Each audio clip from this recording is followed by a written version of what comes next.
Doktor, gələn suallardan biri də budur ki, 14 yaşlı qızımın bığı çıxıb, ancaq aybaşı olmur. Bu normaldır.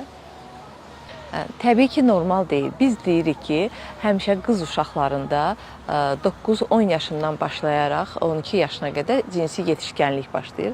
Bu zaman nə müşahidə olunur? Qızlarda süd vəzlərinin inkişafı, qol-altı nahiyədə və qasıq nahiyədə tüklərinin inkişafı müşahidə olunmağa başlayır və bir müddətdən sonra təbii ki, qızlarda müşahidə olunur menstrual sikl, aybaşı siklı deyilən bir sikl başlayır. Bəzi hallarda hətta analar deyir ki, misal üçün məndə də gec başlayıb və yaxud da nənəsində də gec başlayıb menstrual sikl.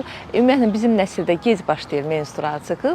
Ona görə də yəni qızımın hələ də 14 yaşı var. Aybaşı siklının başlamamasına normal bir hal kimi baxırlar. Yəni bu irsiyyətin təbii ki, bütün xəstəliklərdə rolu olduğu kimi endokrinoloji xəstəliklərdə də rolu böyükdür. Amma əgər digər patologiyalar yoxdursa, siz bayaq qeyd elədiyiniz kimi qızımın dediniz bığı çıxır və hələ də menstrual siklı başlamayıbsa, demək ki, burada artıq həyəcan siqnalı səslənməlidir ki, yəni bu qız uşağına aid olan bir əlamət deyil. Normalda qız uşaqlarında da, təbii ki, qadın orqanizmində də həmişə qeyd edirik ki, kişi cinsi hormonu az miqdarda da olsa var. Eyni zamanda kişi orqanizmində də qadın cinsi hormonu var, amma az miqdarda.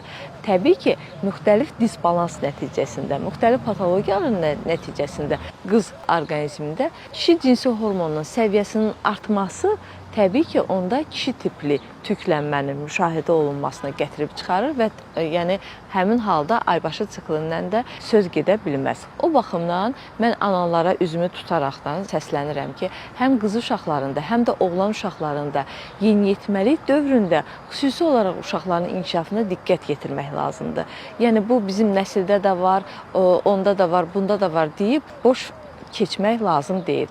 Diqqətlə yəni uşağın inkişafını izləmək lazımdır.